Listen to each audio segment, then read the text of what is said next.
morning, all. I'm glad to be here amongst you all, amongst the NAVA membership, and in the city of brotherly love.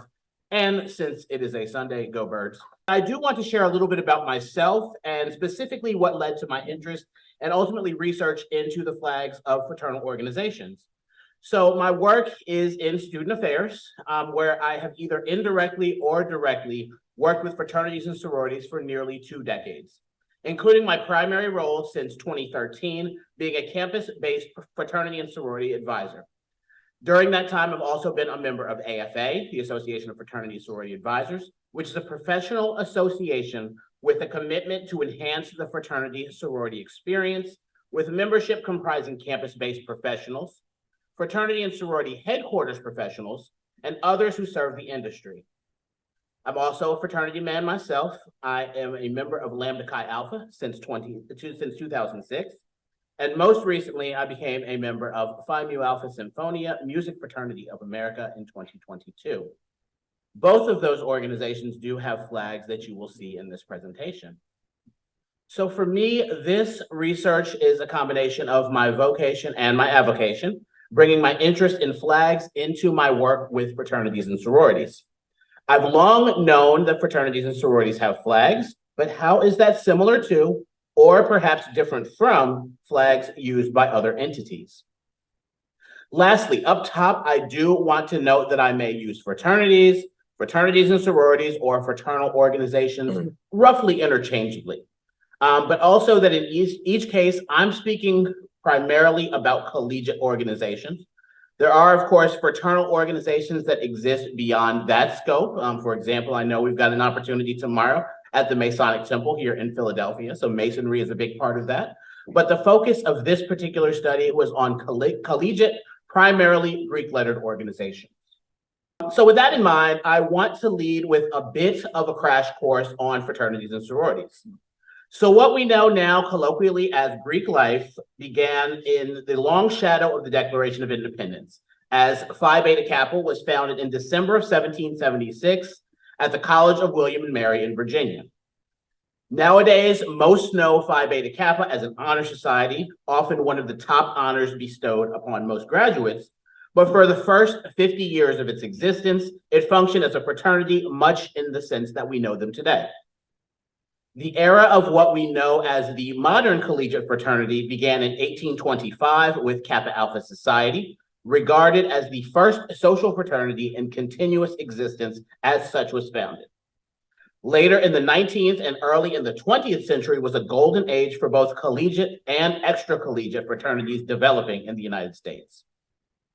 In the early days, fraternities and sororities served as debate clubs, literary societies, finishing schools, and other places where students could engage with one another, both intellectually and socially, beyond the confines of the traditional curriculum. The intercollegiate nature of these organizations also provided students with connections beyond simply their own institution. Like higher education itself, fraternities began exclusively white and male.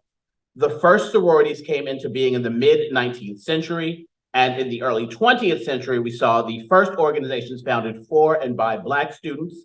Later in the 20th century, Latin, Asian, indigenous, and multicultural fraternities would add to the landscape of organizations that are now an indelible part of campus life. Now, as these organizations came into being, they developed various unique identifiers. The most visible would be their use of Greek letters, which all but a few use. These are typically the initials of are related to a secret meaning held by the organization. Similarly, fraternities and sororities use sets of colors, often 2 or 3, and again, often a meaning that is revealed to members in their rituals and ceremonies. They tend to have coats of arms, crests, or shields, terms that are often used interchangeably in the fraternal world in a way that would certainly annoy anyone here with an interest in heraldry. And members can outwardly identify one another by the use of badges or pins that they may wear. And they can confirm membership through the use of secret handshakes, grips, and passphrases. Many of these traditions date back to other fraternal orders, including Masonic, religious, and chivalric orders from whom they take their cues.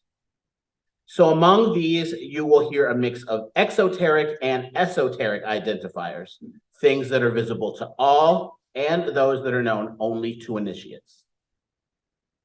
So why flags? So let's take it back to the beginning. All evidence seems to point to the first fraternity to adopt a flag being Theta Delta Chi. They were founded in 1847 and adopted their first flag in 1870. There's a vertical tribar of blue, white, and black with the fraternity's Greek letters across the pales. For the flags that I was able to identify or confirm dates for, a critical mass came into being in the late 19th and early 20th centuries, though there are some that are a good deal later into the 50s and 60s. Now, that earlier timeline especially aligns pretty neatly with a bit of a boom in national flag adoption, and I just learned state flag adoption as well. Thank you, Anna. In some ways, fraternities and sororities may see themselves as nations unto themselves. One of the biggest parallels that I tend to draw between fraternities and seeing themselves as sort of a national entity is the fact that when a fraternity expands to a new campus, they tend to call that expansion group before it reaches chapter status a colony. So where did I find all of these flags? I have identified, and actually I kept working after I turned in this presentation, so I'm now going to say 54, as I found one more recently than the 53 that I mentioned here. But I have confirmed that have some sort of flag that exists or has been in existence. There are a few that I don't know if they are still in use. They've not necessarily been seen in the wild, but it is possible that they're still used in a manner that is only visible to their members.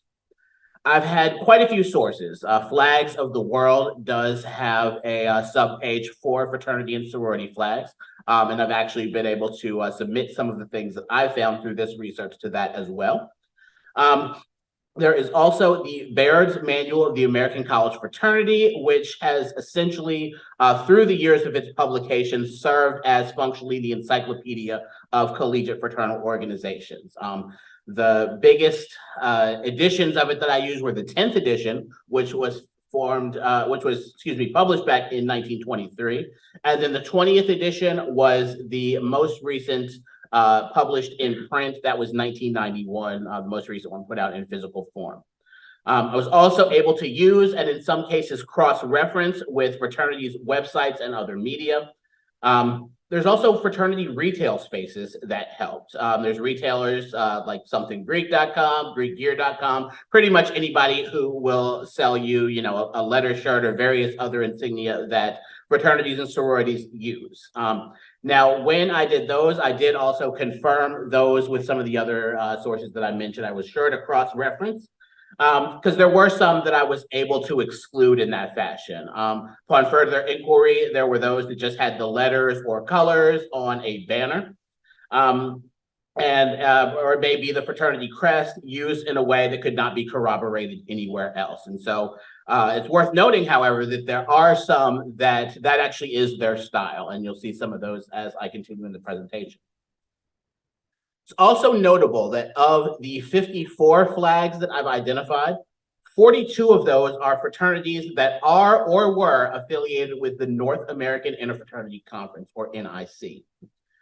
Speaking in generalities, NIC tends to be the go-to trade group for the oldest and typically, historically, and predominantly white men's fraternities.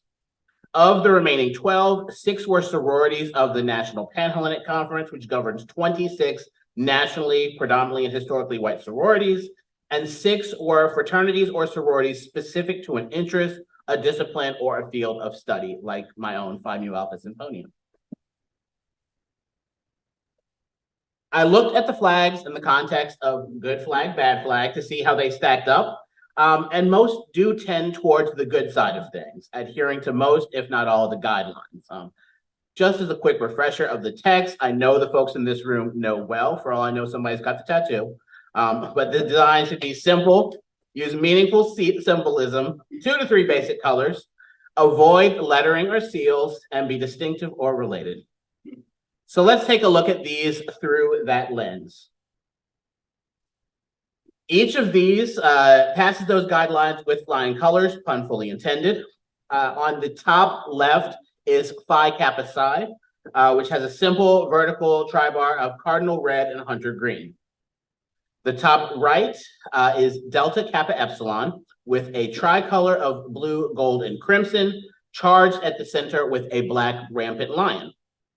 And to my earlier mention of fraternities seeing themselves as nations, it should be noted that that Delta Kappa Epsilon flag was on the mission to the North Pole, led by a brother of the fraternity, Robert Peary. So he took this on his North Pole expedition because he saw his membership in his fraternity as important as the national flags he carried with him. Bottom left is Sigma Nu, which is a horizontal triband of black, white, and gold, charged with a coiled snake. And in the bottom right is Sigma Chi, a bicolor of blue over gold with a white cross. So this second set here raises an interesting philosophical discussion. When is a letter not a letter? In each of these, the lettering used is Greek, yet the flag is used primarily in the English-speaking world. So are these letters or symbols? It gets more interesting since on three of the four flags, the Greek, at least one of the Greek letters is indistinguishable from a glyph in the English alphabet. The Tau or T in Sigma Tau Gamma, the Kappa or K in Pi Kappa Phi, and the Chi and Alpha or X and A in Lambda Chi Alpha. Beyond that, these flags do generally meet the good flag guidelines. Sigma Tau Gamma has a field divided bendwise with blue over white, featuring an 18-link chain and the letter Sigma Tau Gamma. Pi Kappa Phi features the letters vertically in the center of a vertical tribar of blue, white, blue, with a gold 5-pointed star in the upper hoist and a Greek lamp in the lower fly. Psi Upsilon is a gold, red, gold tribar with clasped hands at the center, the letter Psi above and the letter Upsilon below. And Lambda Chi Alpha features its cross and crescent crest in gold with a green shield bearing the letters Lambda Chi Alpha at the center, surrounded by an equilateral triangle of gold 5-pointed stars. And then we've got what I consider the fraternal equivalent of a seal on a bedsheet. And that's simply taking the coat of arms as the central element. Acacia does this in the center of a Canadian pale, while also hammering it home with the name Acacia written above the coat of arms. The top right is Kappa Sigma with their coat of arms as the center of a red, white, green vertical tribar. Phi Mu Alpha Symphonia features the coat of arms on a black bend overtaking a red field. And a little different, but perhaps similar in theory, is Alpha Kappa Psi in the bottom right, which features its Greek letters at the middle of a blue, gold, blue vertical tribar. The reason I set that one apart from some of the ones that I identified on the previous slide is that each of those included at least one additional brand element, whereas in the case of Alpha Kappa Psi, they really are simply using the Greek letters as that central element. As I consider that fraternities and sororities are secret societies, one of the central questions that I had was if it makes a difference how effective each of the flags is or can be if most observers don't know what they're looking at. Do the flags serve the purpose as identification for the organization? And does it matter that a good deal of their meeting is only known to members? So here is what I observed about the way that these flags are used. A big part of the purpose of the flags is outward display. In all but a few examples, I can find evidence of the flag in public use. The flag may require a little bit, but not much inside knowledge from the observer to identify what they are. That is, for those that don't explicitly state their organization in the design, you may have to have some familiarity with the organization and its insignia to make an ID. But once you've got that, there is nothing that would keep someone from knowing what the flag is and associated with what organization. And in fact, the fraternities use them specifically for that identifying purpose. The fraternity or sorority themselves may fly the flag to identify an event, gathering, or residence, But similarly, an individual member may fly or hang the flag as a piece of personal pride of membership within their organization. And with the personal in mind, while anyone may be able to identify an organization by its flag, knowing the meaning behind the symbolism adds significance to members who would fly that flag. In these ways, fraternity and sorority flags are not altogether different from local, state, or national flags. For instance, for those of us who are based in the US, we learned at some point during our schooling of the significance of the colors red, white, and blue, of the 13 stripes, of the 50 stars.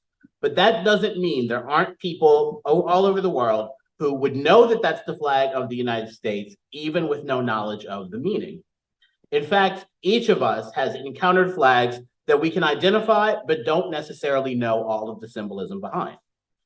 I know the meaning of each of the symbols in the flag of Lambda Chi Alpha as a member, but not knowing the significance of the colors or the rampant lion on Delta Kappa Epsilon's flag doesn't mean that I can't readily identify. If that flag tells me that that's where I'm likely to find a member of Delta Kappa Epsilon or members, then it has served its external purpose. And if a member of that fraternity looks on with more pride, allegiance, or loyalty, then it serves its internal purpose as well. Flags have the paradox of both being highly visible and deeply personal, and fraternal flags are no exception. Thank you. So are the fraternity flags used in its membership rituals or just as identification on a pole? I will say it is likely that they are used in both fashions. I will speak specifically for Lambda Chi Alpha. One of our public rituals is our associate member ceremony. And in that there is acknowledgement both of the national flag. We've got chapters both in the United States and Canada, and the fraternity flag. I would expect that the same exists in other fraternities, both in their public and their secret rituals. So I think they probably serve both purposes. Yes. Curtis, have you seen any difference in flag adoption or use between historically white and other fraternities? And same question about sororities.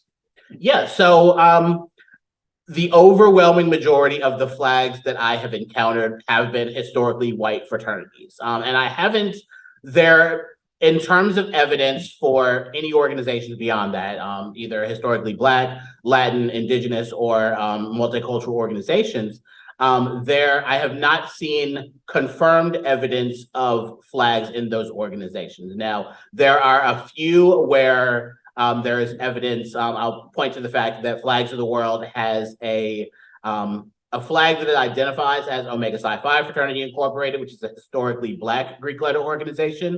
It was present at the March on Washington, but upon examination, it looks really, this is, a placard that contains the coat of arms and the letters. It doesn't seem that it is used as a flag. Flags I have found are overwhelmingly historically and predominantly white organizations. And sororities, there are relatively few. So there were 6 that are general sororities, all of which were National Panhellenic Conference, which is the historically and predominantly white Greek letter organizations. And even among those, there was mention of them in, I was able to confirm them through Baird's manual, but I think there are 2 organizations that I've actually seen in use. The others, they were, introduced to us in that text, but I've not seen them out in the wild. I'm sorry, the question was, in terms of use for personal use, display, either personally or on a home or office, is that encouraged or discouraged to the degree to which it's sort of protecting the brand or whatnot? I would say that it is encouraged. And I would equate it to the fact that, most who have been on a college campus with fraternity and sorority life are likely to see members wearing T-shirts of their Greek letters and that sort of thing. I think I would say that members are encouraged to express pride in a similar fashion with their flag. Didn't chip too far into, just because my work is specifically with college Greek letter organizations, but I know, as you said, the military organizations as well as extra collegiate fraternities and sororities. I think there's some robust research potential there as well. Absolutely. I think that that is possible. So the specific meaning of that coiled snake would be known to members. However, knowing the history of Sigma Nu as a fraternity, you mentioned the American Revolution. I also think that while, in Gadsden imagery, for example, which I would also, Sigma Nu was founded in the shadow of the Civil War, was one of the first Southern fraternities to come into being, believe in the 1860s in Virginia shortly after the end of the war. So it would not surprise me if there is some tie to the history of the United States and its major conflicts.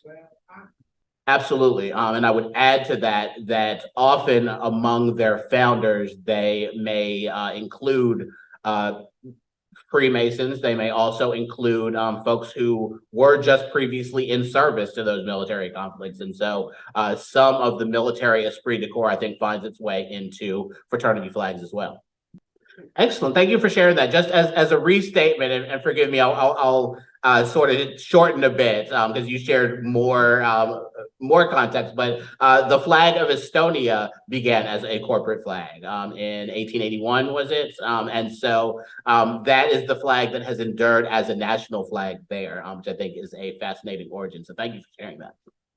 So generally, each of the fraternities that I included here, if they've got chapters in Canada, it's all the same organization. So they would be the same flags.